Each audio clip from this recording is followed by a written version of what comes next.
2, 3, 4, 5, 6, 7, 8, 9, 10, 11, 12, 13, 14, 16, 17, 18, 19.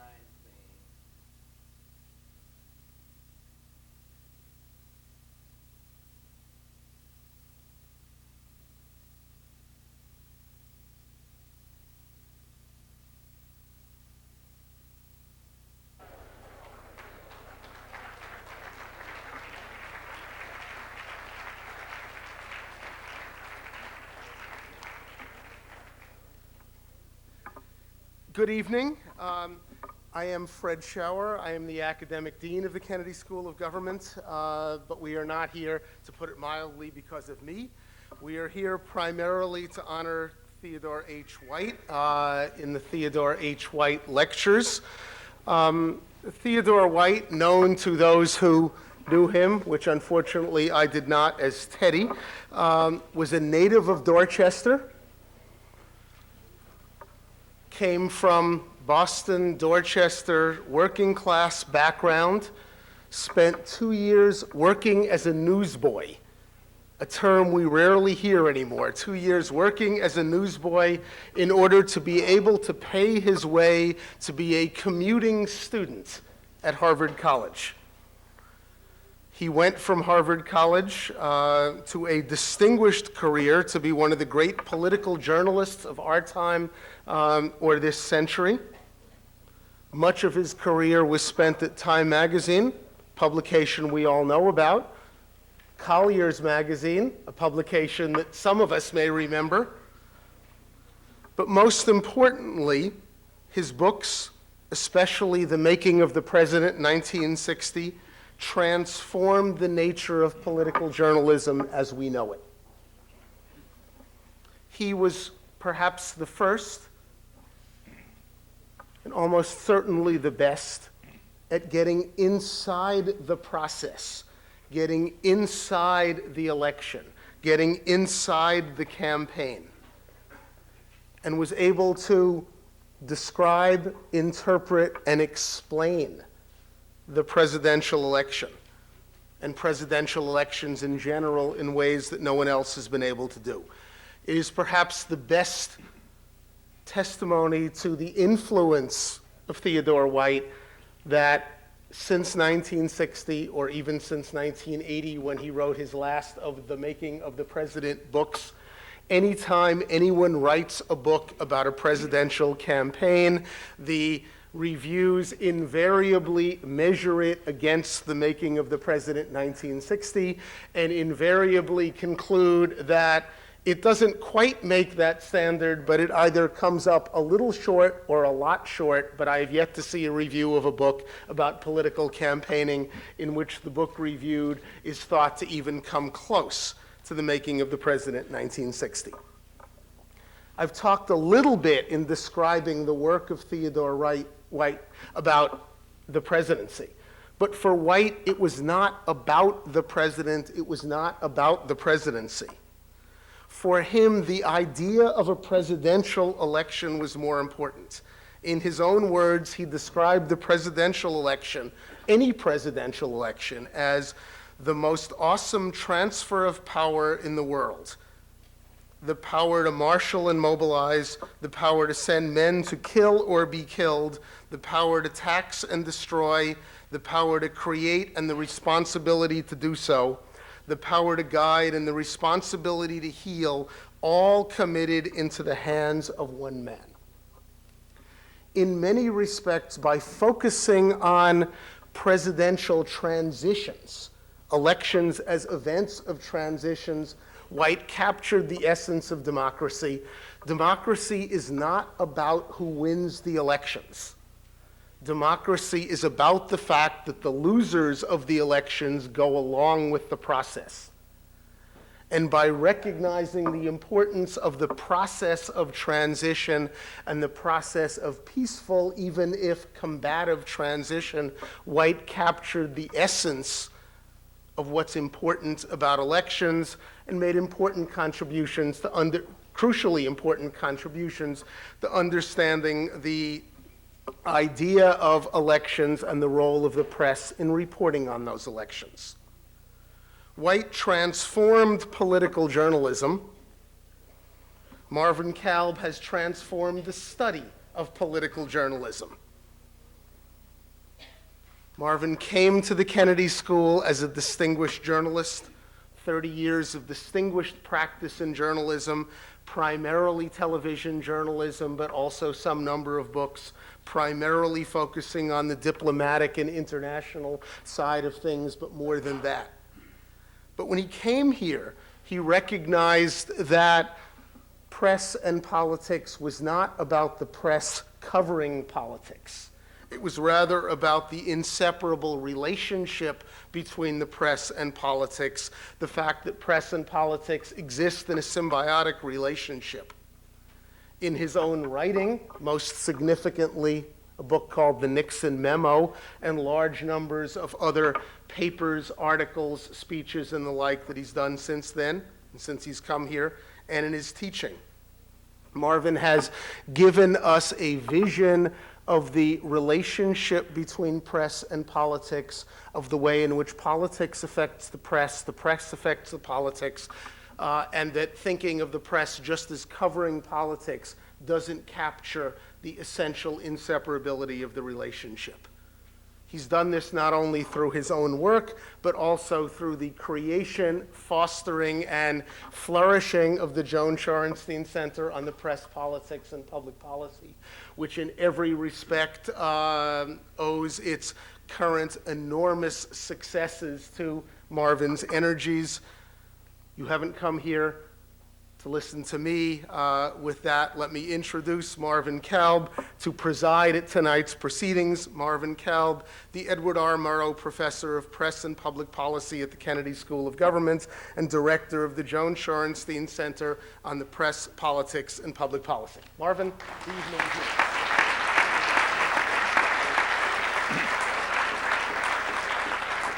Thank you very much, Dean Schauer, and how do you do, ladies and gentlemen?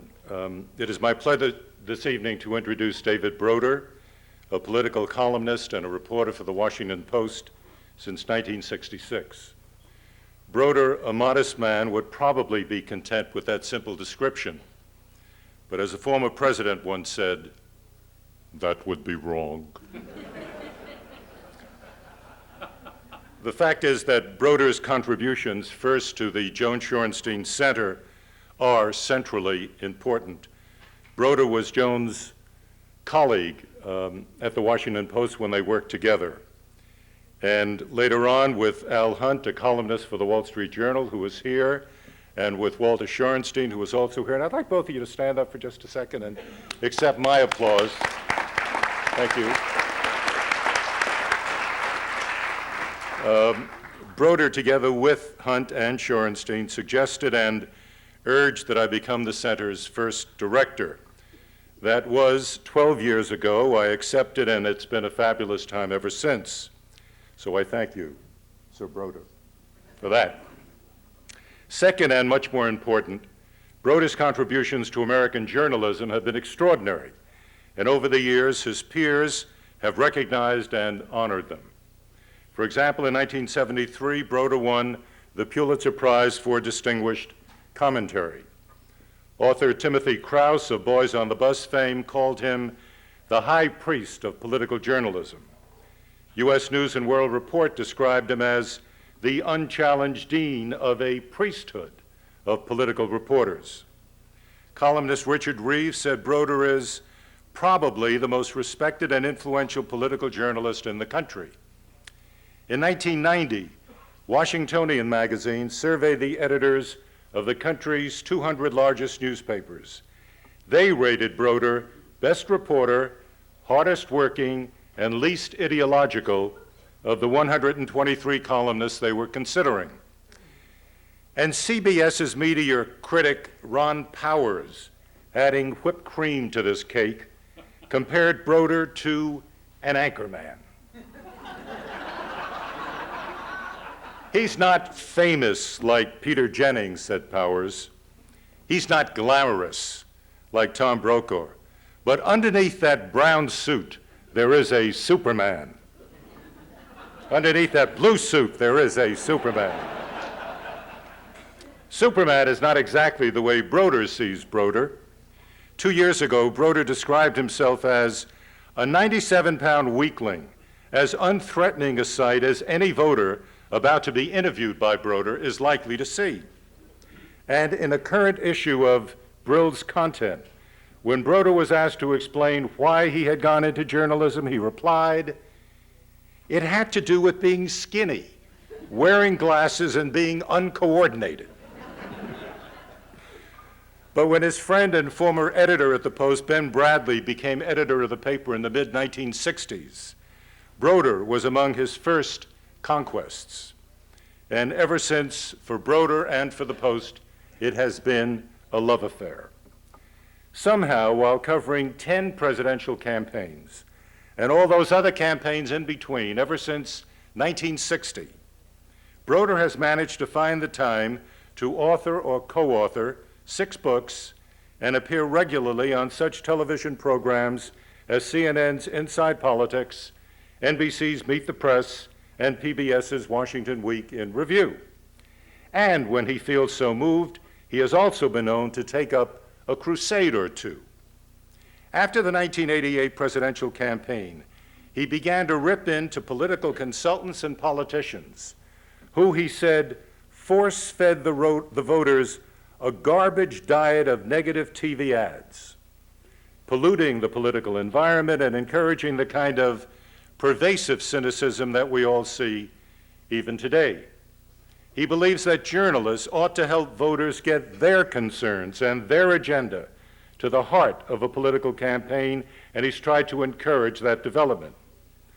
Broder has also criticized his own craft of journalism for welcoming political operatives of one sort or another into its ranks, a rather controversial condition that has produced over the years what he's called androgynous insiders. It has also produced this sharp rejoinder from William Safire, who had been a Nixon speechwriter before becoming a Pulitzer Prize-winning New York Times columnist.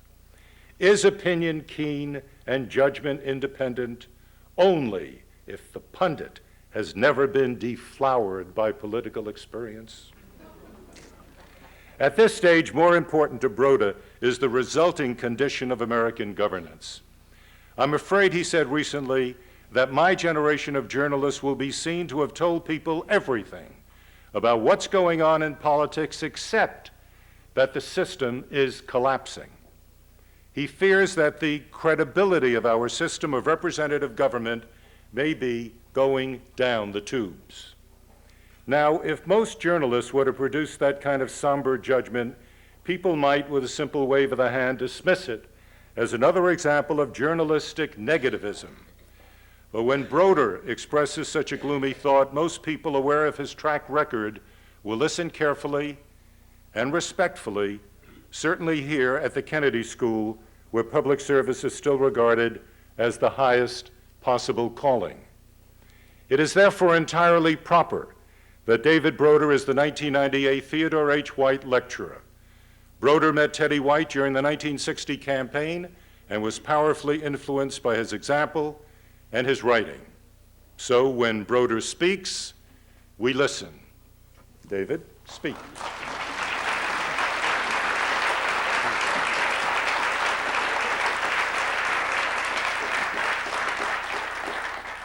Thank you, my friend. That introduction was about as long as your title.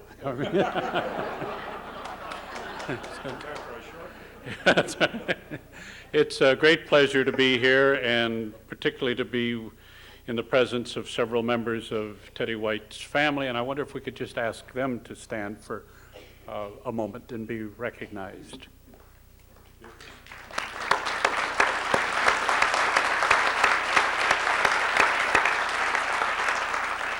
I'm very glad to be back in this precinct again.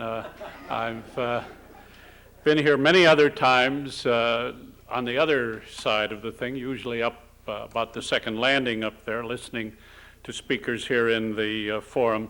I remember particularly an address in the winter of 1991 by Mario Cuomo, which, for those of you who were here, you will recall, It was just an absolute smash of a speech, great rapturous enthusiasm. I think the Harvards were ready to carry them out on their shoulders and straight to the White House.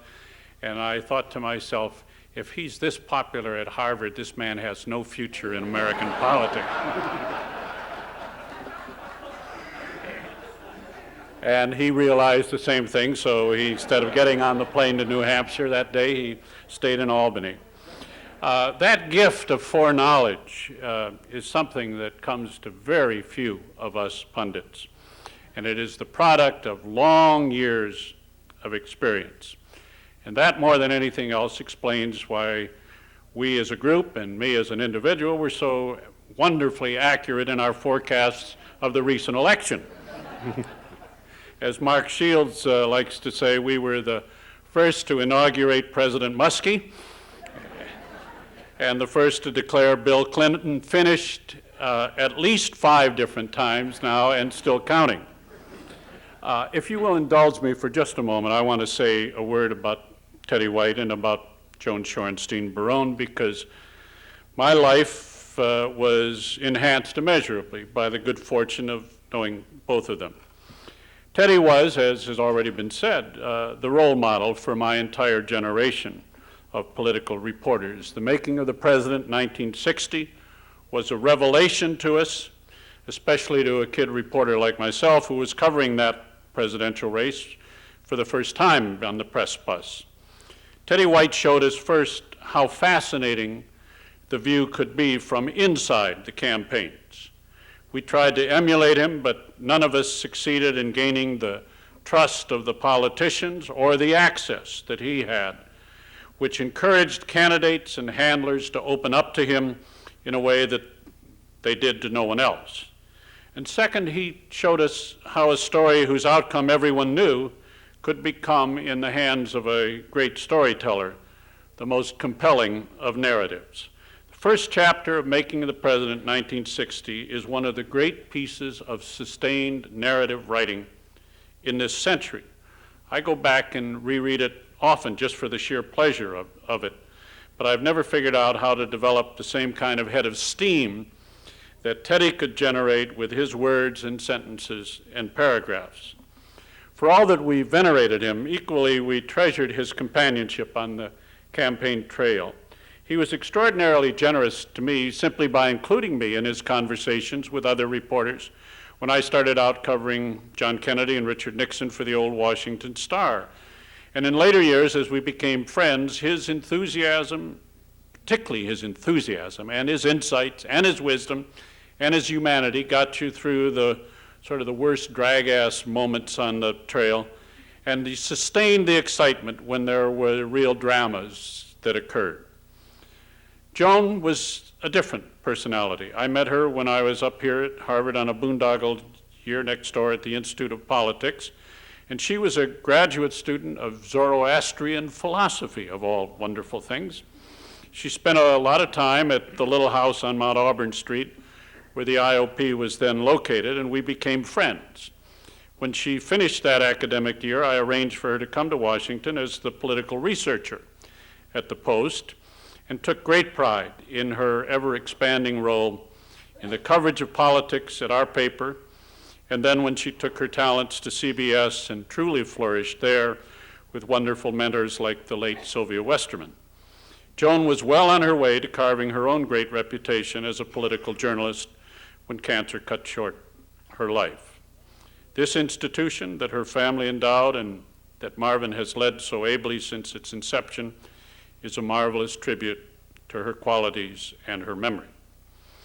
It's those qualities that marked such outstanding political journalists as Teddy White in his generation and Joan in hers that have now become somewhat murky.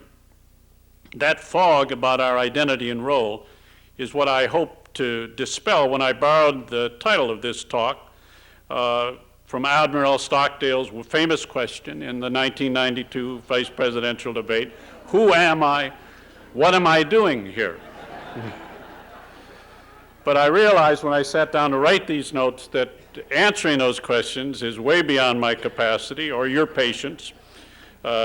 so you do not expect in the next 20 minutes to get any answers.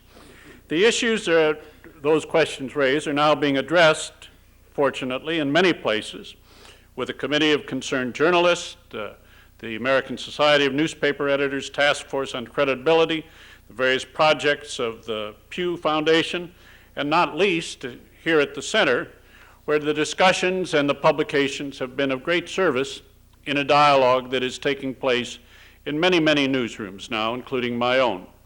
So take these comments as a few reflections on a subject which properly is engaging a great many other people.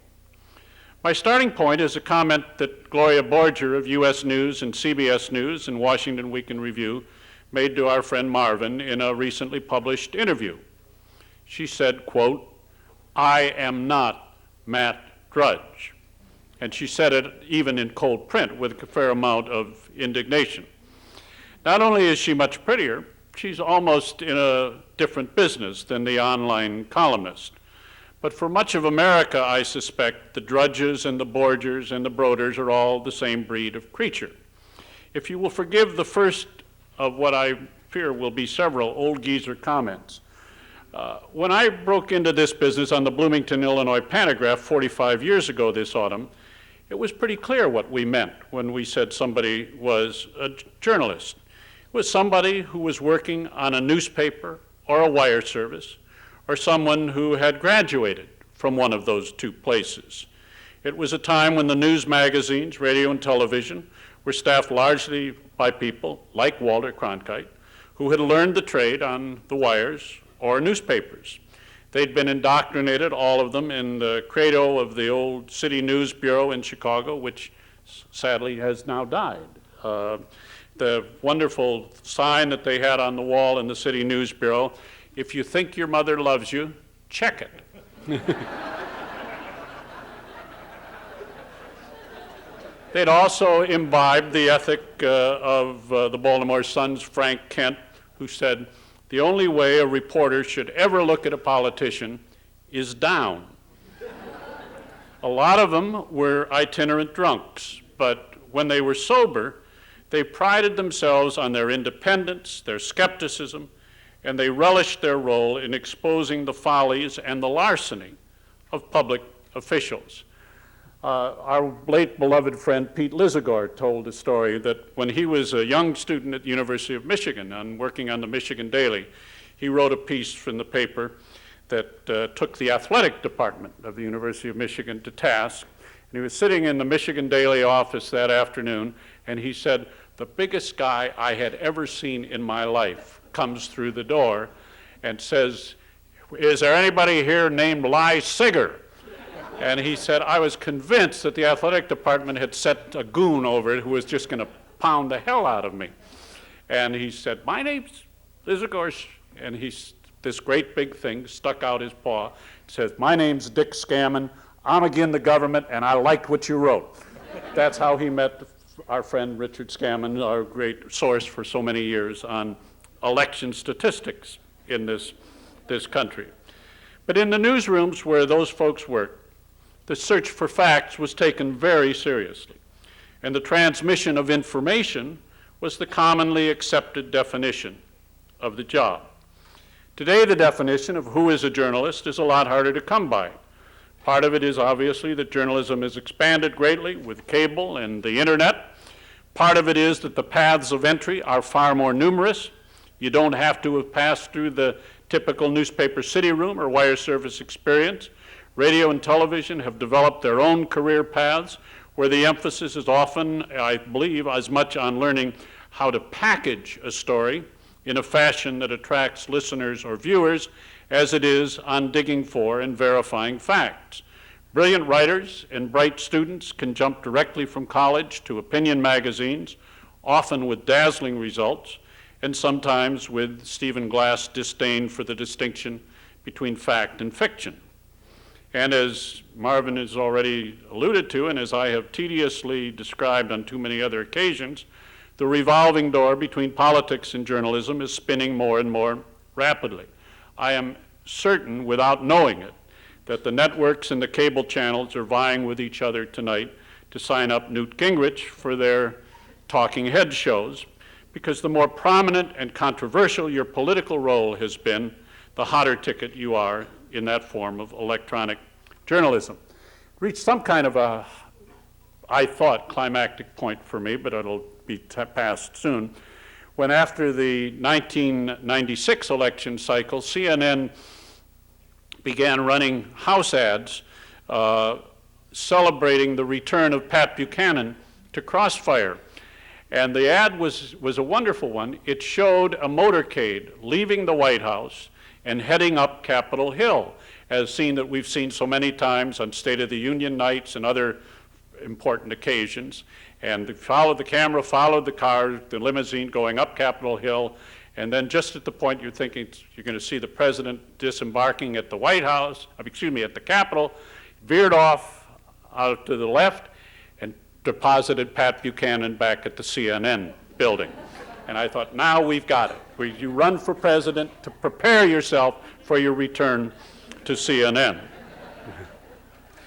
Journalists, and particularly the more visible in our business, are being subsumed, as Marvin has said, into a larger and vaguer category called Washington insiders.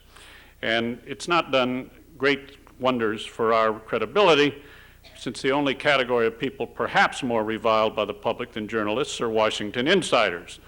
But more important, it has led to real confusion about who is and who is not a journalist. So what do we do? Any notion of licensing journalists is totally abhorrent. We surely want no government agency or professional board saying, this person may write or draw or speak in the public prints or on the public air, and this other person may not. But if that's the case, I think we still have the right and responsibility within each news organization to set standards for ourselves. It's appalling to me that so many of the owners and managers of major news organizations have decided to go down market in the search for readers or listeners or viewers. To put a Geraldo Rivera up there with a Tom Brokaw. It's bothersome to me that they have pursued politicians and political handlers for op-ed pages and TV panels, and thereby have sent the message to the young journalists, to today's reporters, and to those aspiring to enter the field, that the greatest rewards in their hands will not go to those who have established their reputations by diligent pursuits of facts and information, but to those who can most glibly mouth off with their opinions. The more we structure our journalism to fit the conventions of sitcoms or TV dramas, the more we induce reporters to bark at each other like politicians, the more we take the meaning out of journalism and blur the definition of what a journalist is. If the definition is in doubt, I think it's probably still murkier as to what our function, the what are we doing here question. This is a lot more complex, so I'm going to take just two small pieces of the puzzle.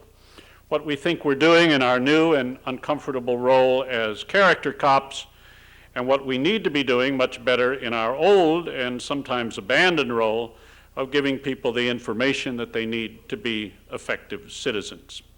I was on a panel with a group of students last Sunday morning, and one of those students asked of the panel in general, why did you people decide that you had to prowl around in the private lives of public officials? What makes you think this is part of your job? Well, there's no question that things have changed. Ken Walsh of US News was the first person to take a swing at it, and he said that when he started at the White House, the questions at the briefings tended to be about arms control treaties and budgets, and now he said they're about what the White House stewards may have observed. I said I wanted to add just 4 words of explanatory footnote, at least to offer a theory of why it had changed. And the 4 words were Lyndon Johnson, Richard Nixon. Washington Press Corps learned, along with the rest of the country, how character flaws in presidents, when magnified by the power of the Oval Office, can have truly terrible consequences. And for me, and for I think others, including I believe Al Hunt, who was at the session out at the American Press Institute in Reston, before the 1984 presidential campaign got launched. I think the light bulb went on, particularly when Doris Kearns Goodwin spoke to us and told a story that you've probably heard her tell on other occasions, that when she was working as an aide to President Johnson down at the ranch on his memoirs, her job was to take his dictated reminiscences and do the due diligence part, check them against the historical record so that there wouldn't be any embarrassing discrepancies when the memoirs were published. And Johnson had dictated into his tape a story that he had told thousands of times as a president and before that in his campaigns about how his grandfather had died at the Alamo.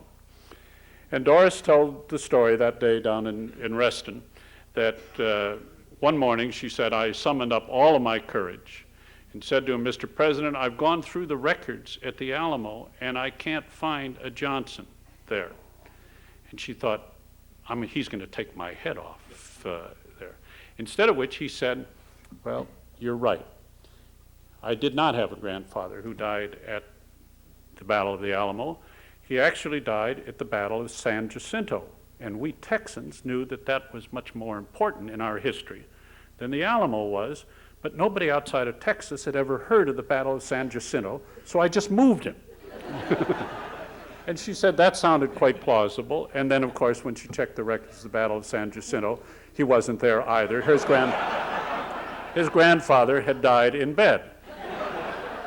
And I remember this moment because I still get the shivers down my back when I think about it. She said, when you come across anybody who is president or running for president, and there is some anomaly, no matter how trivial, in the story that he tells about his own life, his own family, his own experiences, pay attention to it, because, she said, somebody who will invent a heroic death for his own grandfather will take an equivocal incident in the Gulf of Tonkin and turn it into a pretext for something that will get lots of people killed. I think that's how we got into this business of trying to pay attention to character. The second reason is that the whole presidential nominating system changed from the time that Teddy White was writing about it, starting in 1960. The question is always raised, why didn't you reporters tell people about John Kennedy? Well, my boss, Ben Bradley, said, because we didn't know what Kennedy was doing. But even if we had, the notion that some reporter would go to the people who nominated John Kennedy. Remember, Kennedy ran in 2 contested primaries in 1960, Wisconsin and West Virginia. All of the other delegates that he won were given to him by people that we would, in retrospect, call party bosses. People who had had their own first-hand experiences with this young man and had decided for themselves whether he would be an embarrassment to them if they gave him the nomination. The notion that some reporter was going to come along and tell Mayor Daley or Carmine DeSapio or Governor Lawrence, hey, there's something you ought to know about this fellow Kennedy, was ridiculous. Today, by contrast, the nominating system, controlled by, 20 million people who vote in the presidential primaries, essentially all of the information that they have about these candidates comes either from the candidates themselves or from the press.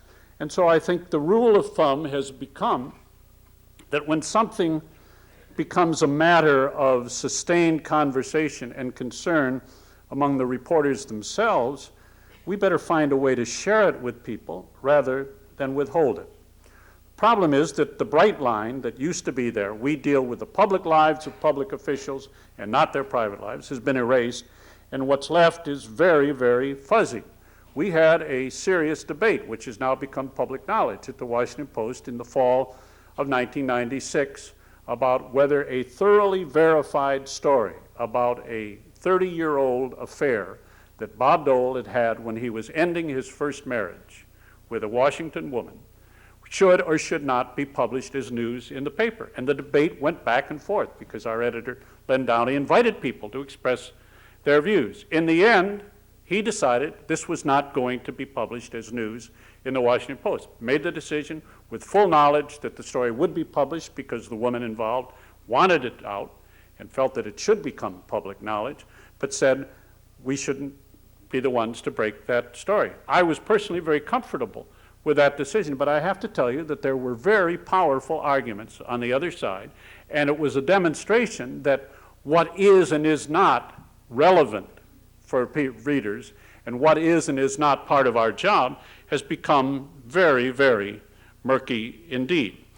I think that illustrates not only the murkiness of the new standards, but a more serious problem, that character questions have too often been dumbed down into issues of sexual morality. Those issues are important, and for some people they are decisive in their judgment.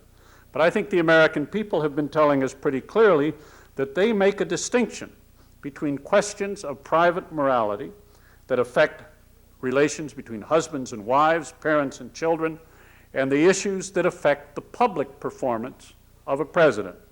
And without abandoning our own judgment on what is news to public opinion, I think that as journalists we should recognize that there are aspects of political character that are worth exploring that go much beyond the questions of bedroom behavior.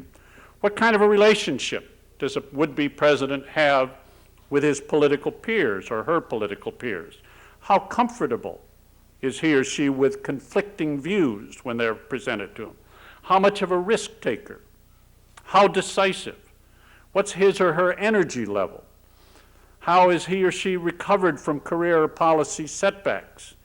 And veering back, I suppose, in the direction of the bedroom, how solidly rooted is this person in family life, in community, his sense of his own self? Campaigns can answer some of those questions, but more can be learned by serious examination of the person's prior political life and from conversations with those who have shared those formative experiences. My colleague David Marinis, in his Pulitzer Prize reporting on Bill Clinton in 1992 and the fine book that came out of that, first in his class, I think really seriously advanced the art form of that kind of serious looking at the formative experiences of someone who had become president. And I think we can build on that. The second aspect of the what are we really doing goes back to basics, and that is the problem of conveying information that citizens need. Jeff Bell, who is a conservative writer, published a little book a few years ago about elites and masses, and he made a point in that book that we too often forget, I think, in our political journalism. He said the political elites care most about who wins and why. The personalities, the tactics, the strategies of an election campaign are very important to the elites. The mass of people care much more about what emerges, what actions or policies will ensue that affect their lives. And that's a point that I think cannot be overstressed.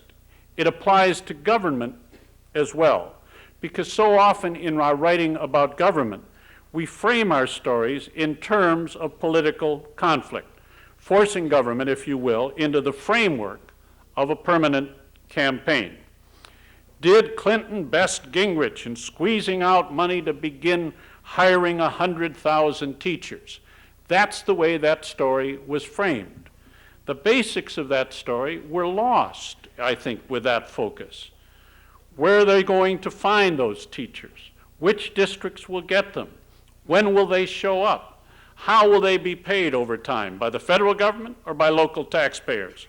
And by the way, what's the evidence that adding teachers to the mix by itself will change the performance of schools? The reason that the public debate seems so stunted in this country today is, I think in part at least, that we have abandoned in the press that basic informing function. I saw it happen, as Bob Blendon has reported, in the whole healthcare debate in the early 90s, where the measurements that he and his colleagues took demonstrated that the longer the debate went on, the fuzzier people were in their understanding of what the alternatives were that people were under discussion. I think the same thing was true in the welfare debate, It's been true in the ongoing debate in Washington about education policy, and I fear it's going to be true next year when Social Security and Medicare may move on to the agenda. So part of the answer to the question of what are we doing here is simply to remind ourselves that our basic function in this free society, the reason we were given this special status under the First Amendment, is the informing function. Now, it's not ours alone. Politicians, including presidents, have to share in that duty. The president is the communicator in chief, and when he chooses to speak about a subject, obviously the public will pay attention. If he chooses not to speak about a subject, it's very unlikely that people will get a sense that it is something important for them to focus on. But they have other responsibilities. They've got to run the government or run the Congress or whatever it may be. Our unique role is to help make the citizens of this great republic capable of forming a serious public opinion, because in the end, we hope that public opinion will be the arbiter of public policy, but that hope is justifiable only if there is some real basis for them to make their judgments. Too often, those citizens see this political governmental process now as a game controlled by the infamous insiders, by politicians, handlers, contributors, interest groups, and the press, people who hoard the vital information, who talk to each other in a kind of special, inaccessible language. Those voters feel frustrated that decisions are made without their awareness or their real participation. They feel manipulated, not just by the politicians, but by the press as well, and they damn well don't enjoy the situation. It does not have to be that way. I began by talking about one young woman, my friend Joan. Let me conclude by speaking about another who also sadly is no longer with us. My colleague at the Post, Ann Devroy. Ann covered the White House, first for Gannett newspapers and then for the Post, until her death a little over a year ago at the age of 49. When she died, a lot of us in the news business, and particularly in her own newsroom, tried to convey in what we wrote something of what made her so special to us. But Martha Kumar, who's here tonight, writing in the International Journal of Press Politics, published by this very center, probably said it best of all. She said, wrote in her appreciation, scholars, government officials, and citizens recently lost an important friend and ally at the White House when Washington Post reporter Ann Devroy, who covered 4 presidents, died on October 28th. Her reputation as a reporter was one of fairness and accuracy, a gift for straight and impartial news reporting, and a tenacious pursuit of information. She had an interest and a style well suited to the institution that she covered, and she worked for a news organization that had the resources and the inclination to support her work. Professor Kumar then went on to cite a lot of comments from Democratic and Republican press secretaries and other White House officials who knew Ann because she had covered them. And they talked about her tenacity in pursuing a story and her scrupulous fairness in checking out stories before she put them in the paper. Professor Kumar noted that Ann believed her first obligation was, and I quote again, to allow the president to say to the American people what he wanted to say, end quote. So she gave prominence in her White House stories to quotations from the president and other material that was supplied by the White House. But Professor Kumar noted, once she gave the White House version of events, she then traced the reaction to the president's words and analyzed the impact. I would add also that she took great diligence in comparing what the White House was saying today with what that same White House had said the day before, or the week before, or the month before, or the year before, and holding them accountable for their consistency or lack of consistency. At the end of the article, Professor Kumar said, again I quote, both in interest and style, Ann Devroy was ideally suited to the White House beat. She not only had the persistence required to strip the bark off the White House publicity tree, but she also possessed an avid interest in understanding the institution she covered, including the rhythms of its operations over time. She respected the people who worked there, including the president, but she never let that respect turn into awe that prevented her from putting real pressure on them to disclose what they were thinking and doing.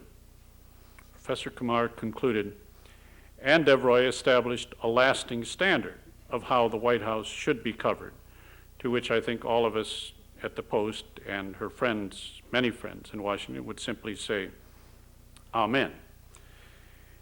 Ann was a journalist, and she was never in doubt about what her job was. Examples like hers will do much more than any speeches to keep alive the values that can redeem journalism and perhaps help it to serve the citizens of this great republic. Thank you.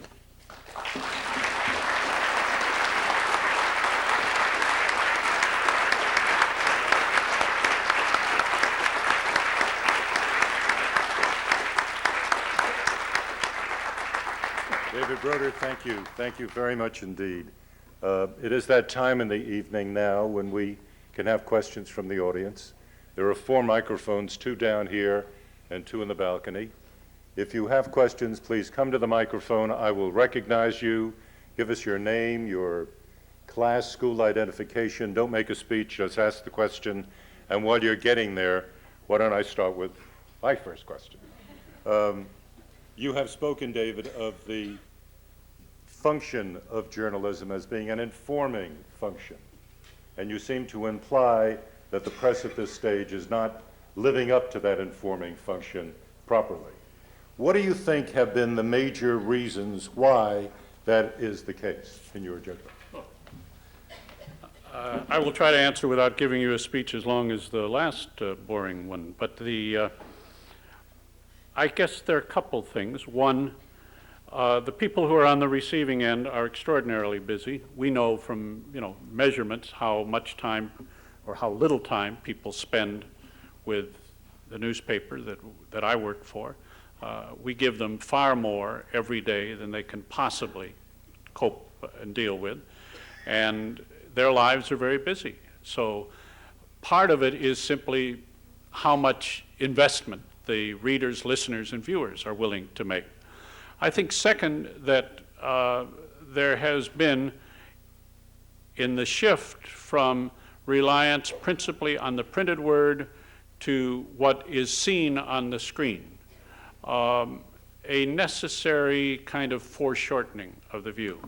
My friends who work in television, as you know this better than I do, Marvin, will tell you that it is essentially a picture medium, and where the story cannot be told in pictures, television has a hard time telling it. I mean, the budget story, which was sort of the preoccupation in Washington for a hell of a long time, would be told on television typically against a background of the printing presses at the Bureau of Printing and Engraving churning out dollar bills. And you learned a hell of a lot about the production process of our money, but because that picture was so much more compelling than the words that were being put out, I think the ability of people to sort of grasp the essentials of the thing. It wasn't really until Ross Perot, bless him, took television and used it in a different way with those charts that people said, oh, now I get it. Now I can see why it's a problem. So I'm sure there are many more factors than that, but that's a couple, I think, of the things. Thank you, David. I don't see anyone down here, but I do see Anish up there. Hi, my name is Anish Raman. I'm a sophomore at the college. I like how you described kind of the growth of sensationalism as something that you said, quote, the press got into. It was kind of a line that always existed, but suddenly, the press have decided to cross it. And with that analogy of the press going into it gives the possibility of the press coming out of it. And so I'd like to ask you if you see in the future any time where sensationalism will actually decrease, and if that is to happen, who is going to initiate that? The politicians by not having adulterous affairs or doing that stuff, or the press by not asking those questions? It's a good question. I don't suppose that we're going to see any radical turning around in the next election cycle. It's clear from conversations with several of the wannabes for 2000 that they are prepared and fully expect to be asked about their family life, their private life, their earlier history. So the expectation is, I think, already there that this line of questioning will persist. The answer to your question, honestly, is, I mean, if the politicians have to act for themselves and decide for themselves, within the press, that decision will be made within each single news organization. I have no hopes that somebody's going to call a meeting and say, okay, press, let's clean up your act, and we will all agree to some new set of standards. It doesn't work that way. The decisions will be made in individual newsrooms by conscientious editors and reporters wrestling with the question and saying, this is what we're comfortable doing, and this is what we're not comfortable doing. And for that reason, I suspect that the line is going to continue to be a very fuzzy line, at least for the foreseeable future. That's Brian Silverman. Yeah. Hello, my name is Brian Silverman. I'm a student at the Kennedy School. And if we suppose that the nightly news is going to disappear, and that even the local news, nightly news disappears and is going to be replaced by either some type of magazine show or Entertainment Tonight, and they come to you and they say, all right, we want to have content, how do you make that change effective? Because the change is probably going to happen. So how do you keep the hard news in a nightly news magazine show?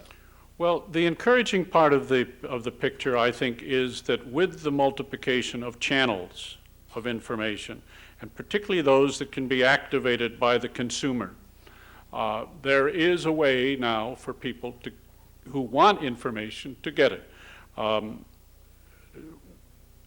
I've said it in another place that in some ways journalism is headed downhill because of all the forces of commercialization, tabloidization, and so on that are familiar to everybody. But on the other hand, there is a counter trend which doesn't get nearly as much attention. Wherever you live in this country now, you have access to information sources that you simply did not have before. In addition to whatever the local radio, television, and newspaper market may provide, you have one, National Public Radio, which in my view is an enormous resource and an increasingly widely used resource.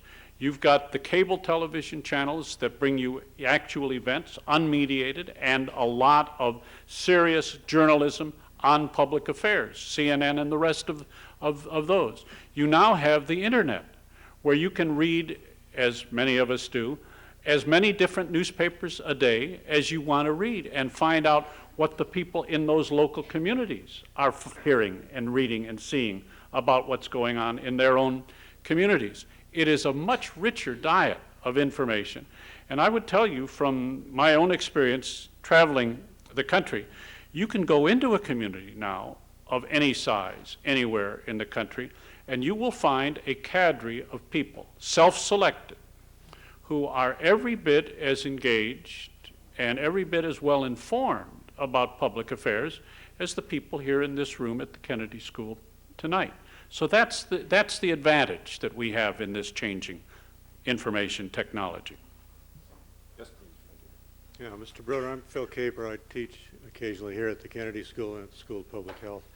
You're known as a reporter who spends a great deal of time outside of Washington talking to people in communities around the country. And it seems to me and to a number of people I know that there has been an increasing disconnect between people that sort of inside the Beltway crowd, you can interpret that however you wish, in Washington and the rest of the country. And I think you alluded to that in your talk this evening. First of all, do you agree with that? And if you do, to what do you attribute that phenomenon? There is certainly a disconnect in terms of trust and distrust. I'm part of a parochial community that still believes in government. Because not only is it our industry, not only is it our bread and butter, not only do our readers make their livings out of government, although I must say it was pretty amusing when Vice President Gore came at the beginning of the first Clinton administration to a lunch at the Washington Post and talked about the dreams of reinventing government. And about halfway through the lunch, it occurred to my publisher, Don Graham, that what this fellow was proposing was really downsizing government. And at that point, Don became very animated in his questioning about the wisdom of this entire policy, because he could see readers disappearing with this folly that this new administration was embarked upon. But I think the more serious reason is that if you have the opportunity to watch people struggling with the task of governing this country, I think for most of us, despite our assumed cynicism, we come away with impressed with the seriousness and the conscientious effort that those people are making. If you go out of Washington and sell to people make two assertions, for example, standard of ethics is much higher in the Congress now than it was when I started covering it, and two, people in government jobs work much harder than most of us do in the private sector, they look at you as if you were from some other planet. What kind of a fool are you to be telling us things like that, because we know better? So I think in those two respects at least, there is a real disconnect between the inside the Beltway and the public view. Part of that reflects on the press, because for every story that we do about a screw-up in government, and someone who has abused power or taken advantage of official position for some personal benefit, there are stories that we're aware of where people have worked conscientiously to try to move the thing down the field just a little bit.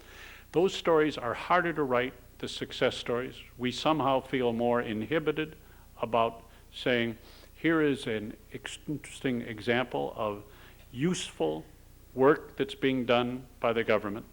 I was asked the other day at the end of a CNN interview, if you had one wish, for politics, what would it be? And I said, without giving it a moment's thought, I wish that the people who handle public relations for NASA would be substituted for the political consultants in the country, because then it was possible that we might feel some pride in what our political system is doing, instead of thinking that it's a game of choosing which scoundrel you want to put in office this 2 years. Thank you. My name's Amy Sullivan. I'm at the Divinity School here. I'm particularly interested in the problem of the androgynous insider you've talked about, people who move back and forth between politics and journalism. And you've mentioned that news organizations should be setting standards to address that and many problems. I'm wondering if you have any specific ideas of what they can do to help out viewers and readers who are viewing everyone on TV and in print through the same lens.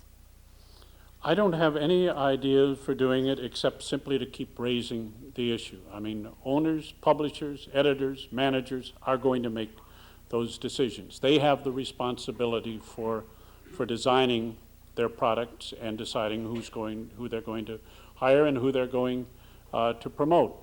If we could send every publisher and every network news chief and every corporate CEOs of the corporations that now own the networks, who are not communications people themselves, back to Journalism 101, we might have some success in that. But I think that that stone is rolling down the hill faster and faster. And I do think in the years ahead it is going to be a struggle, a real struggle, to help define what it is that is special about being a journalist that makes it worthwhile for news organizations to cultivate and to employ journalists in their own work rather than jump and pull in celebrities from outside journalism and fill the most prominent jobs in that way.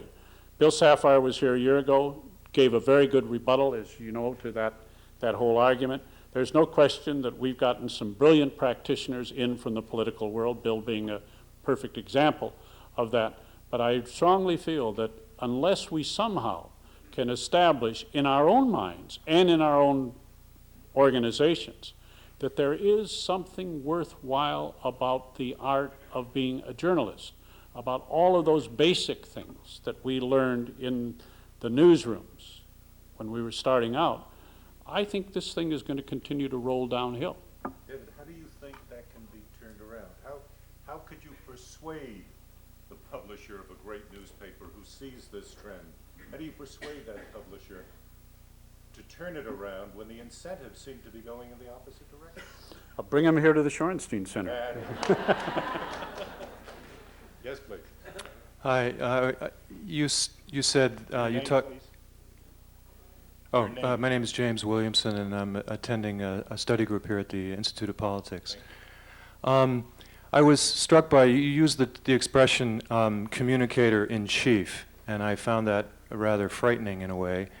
To me, it comes perilously close to the notion of journalism or journalist as stenographer for the state. I don't think that's quite what you meant, obviously, in your example, to some extent, about the reporter from the Washington Post, but aren't there voices in the country that are not, that are very important voices to be heard, and voices that, in fact, are providing important leadership in our country that are not elected public officials? In the words, Pete Seeger's favorite bumper sticker, he said one time, is, "If the people lead, the politicians will follow."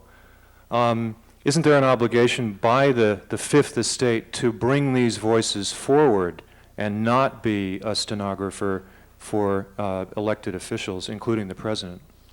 Well, let me make two quick comments. One, I hoped by quoting what Martha Kumar had written about Ann Devroy to indicate, and it's my own strong belief, and it was absolutely Ann's belief, that recording and reporting the president's words is the beginning of the job, not the end of the job. Presidents are chosen by the American people. They have legitimately earned the position of being able to address the American people and to convey their thoughts to the American people.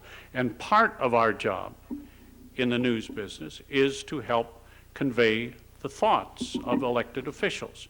But that's just the beginning. We need to examine their rhetoric. We need to examine their rhetoric against their actions. We need to do all of the accountability mechanisms that are there. On your second point about empowering the people, I agree with that point. And I would have to say, just if I may be personal for a moment, I have realized in my own choice of stories in the last few years that I am shying away, maybe more than is justified, from writing stories that I know will add to the depth of an already deep public cynicism about what's going on in this country. When you go into local communities, and I've done it most frequently in my home city of Chicago, you find citizens who have taken power and are changing blighted neighborhoods by their own actions. They've often been helped by bank loans, by groups like LISC, and by some federal programs, but they are doing it with their own will and energy. Those are stories which are wonderful to write because they say to people, you don't have to give up hope. It's not all a corrupt system. There are ways of changing things for the better that are within your own hands. So I absolutely agree with that, with your last point. Thank you. Thank you. Yes, please. You see, my name's Charlie Kleiner. You see a fuzziness in the way people perceive politicians these days. Don't you think that that's also a representation of their wider knowledge of what the politicians have to deal with in the world? I wish I could say it's because they understand better, but I have to tell you that you know, at the Post, we do a lot of very old-fashioned kind of shoe leather reporting. We're partners with ABC News in a regular polling operation, and that's fine. I'm as addicted to reading polling results as anybody. But beyond, separate and apart from that, we go out and just, you know, do it the old-fashioned way. Walk precincts, knock on people's doors, talk to them in their homes. In the summer of last year, when the campaign finance issue seemed to be at its height, with the hearings that were then going on in the Senate about the financing of the 1996 presidential campaign, we decided we'll talk to people about what their perception is of what's going on in campaign finance and what they'd like to see happen. Over and over and over again in Eau Claire and La Crosse, Wisconsin, which is where I happen to be, I heard people say, well, of course it's crooked. Why would you think it would not be crooked? Why would anybody spend $10 million to win an office that pays $100,000 a year if it wasn't a crooked deal? Now that, you know, I don't argue with people when I'm interviewing them, but I felt like saying, time out. First of all, they're not spending the $10 million. They're raising the $10 million, but it's not their money. And second, I just got to tell you, most of them are not in it for the money. They may have a lot of other faults, but they're not looking for ways to get rich in these jobs. That is a case where we have helped create a perception that isn't fuzzy, it's just plain wrong. And because of that, I think it's been, in this case, very difficult to develop any real public support for measures that would change the way in which the campaign finance system is done. You've just done it here in Massachusetts, and we're going to watch this experiment, I think, with great interest. But this is a place where the public cynicism is actually a barrier to the possibility of useful change. Nick? I'm Nick Danilov, and I do teach Journalism 101 at Northeastern. I have a very disarmingly simple question for you as a denizen of the Beltway, but a bone on which I think you could usefully chew tonight. Why did Newt Gingrich really resign?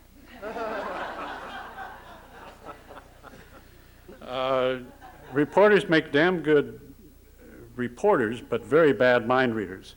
No, I was astonished, flabbergasted, I would not pretend otherwise. When somebody came through the newsroom saying Newt's going to step down, my instant reaction was, you got to be kidding.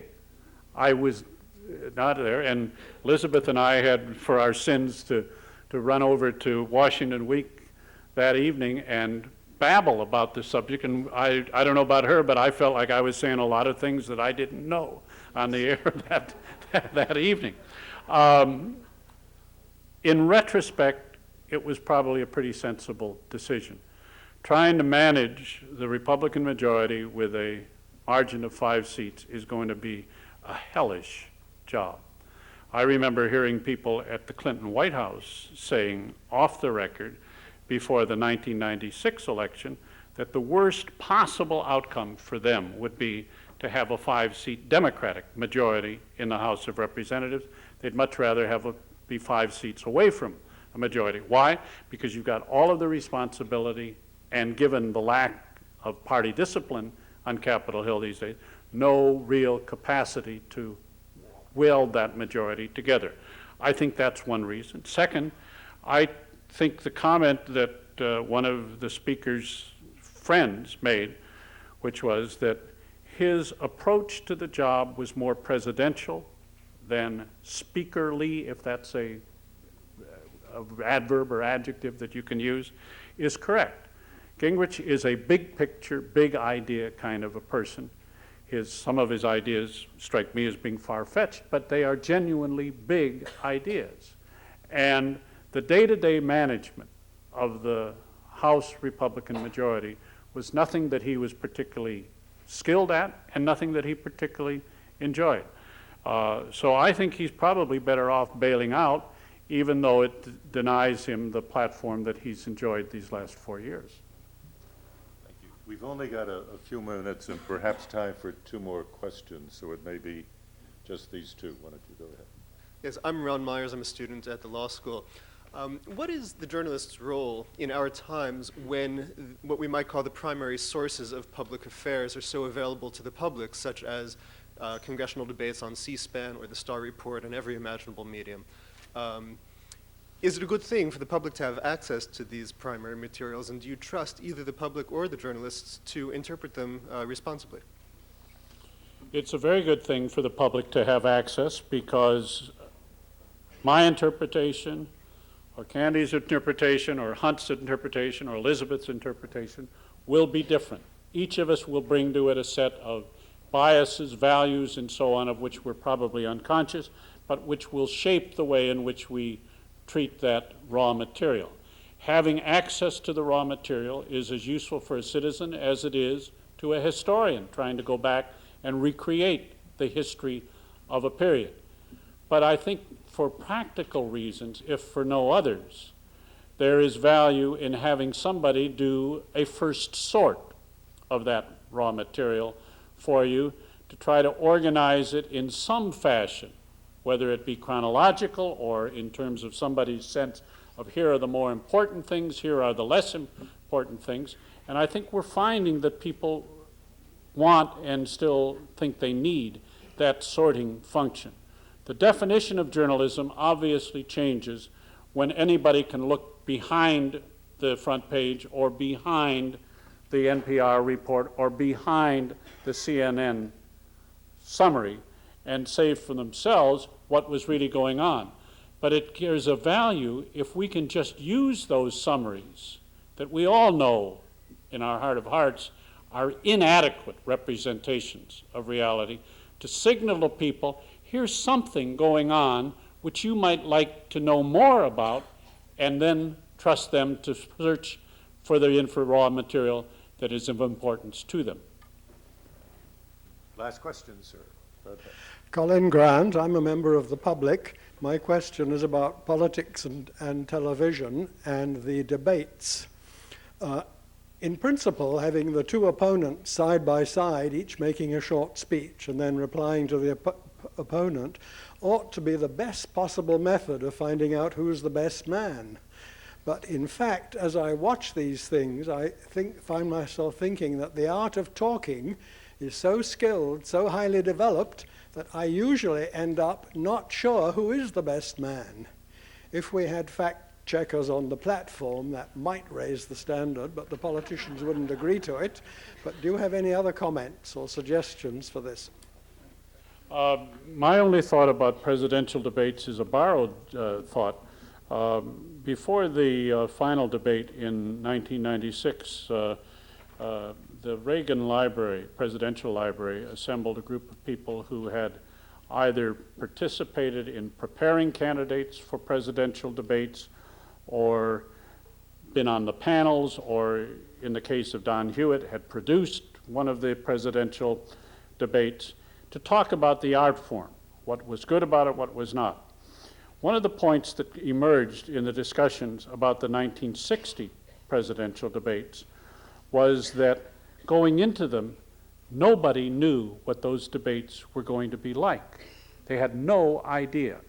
I think part of the problem that we have today with presidential debates is that the format has become so familiar that the candidates can in fact rehearse and do rehearse for the debates. So I think there's a case to be made willy-nilly for changing the format every 4 years for at least one of the debates. Throw something at them that they haven't been able to study the videotapes before, and then let's see how they react. David, I've just changed the ground rule and I'm adding one question. That's because Barry Dunsmore has asked me to add it, and everything he wants he gets. Go ahead. Thank you very much, Marvin. I have enjoyed the evening enormously, David, and one of your great admirers. But there's one word that hasn't passed anybody's lips here tonight, and it seems to me that it's still a very important issue, if not the most important issue on the public agenda today, and that's the word impeachment. Can you... Out of order. Can you give us your best reading of where that issue stands and where we are likely to end up? I can answer the second question very easily. I have no idea where we're going to end up. What we're witnessing now, I think, is an interesting phenomenon that as political reporters, we should not have been totally surprised by. A process, once it launches, develops a kind of a life of its own. We've all seen that many times at a political convention. You plop down those 1,500, 2,000 delegates in one city, in one hall, and external reality sort of disappears from their mind, and they are caught up in the dynamic of what's going on in that convention hall and convention city. That's why so often a party that has had what it considered an enormously successful convention, because everybody who was there left feeling really good about what had happened, they go back home and the people who were watching it on television say, "What were you people doing there? You looked awful." I think something like that is now beginning to take place in the House Judiciary Committee. This is small group dynamics. They are in a process. The terms of that process are somewhat undefined, but we know it's a lawyer's argument at this point. And they are focused on those legal, constitutional questions. And for the moment, at least, I think they have sort of lost sight of what seems to those of us who are on the outside looking in the most obvious political reality, namely, country doesn't want the president impeached. But they're going to go forward with this process.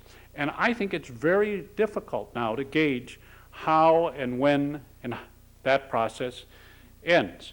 We have been surprised at almost every stage of the thing. We thought the president, when he finally was ready to deal with the subject, would, in typical Bill Clinton fashion, knocked it out of the park. He bombed on August 17th. We thought that when the tapes were released, it was going to be the end of the game for him. Public looked at the tapes and said, "Ugh, we don't need this. Get rid of it. We don't need it." Now Ken Starr is coming up for his day in front of the cameras. I have no idea what is going to happen in that dynamic between Ken Starr and a highly partisan Judiciary Committee. But I guarantee you it will change the dynamic of this process in some significant way. I just don't know where it's going to come out. Before I say good night on behalf of all of you, let me just say on behalf of the Shorenstein Center, thank you very, very much for coming up here, sharing your insights with us on this incredibly complicated press politics connection. We study it here, we try to teach it here, and we're grateful for all of your insights on that. But your job is not over, because tomorrow morning at 9:30 upstairs in the Malcolm Penthouse, we're going to have a seminar at which we will bring together a number of other reporters, one scholar, me as moderator, and we're going to be talking about some of the major issues that David Broder raised tonight. That's going to start at 9:30 upstairs tomorrow. Meantime, thank you all very much for coming, and thanks again to David Broder.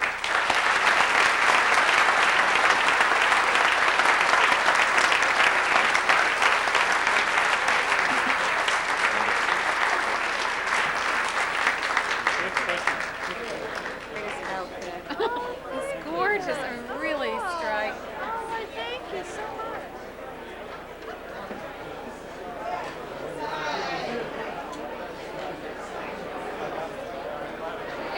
You don't have to say I'm sorry anymore this whole night. Have a great night.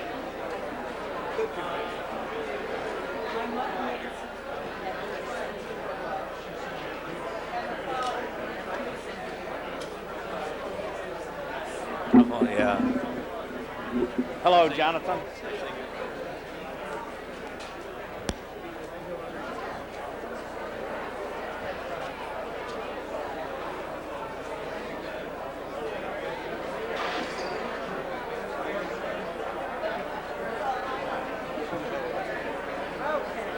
I've got to call up the daughter.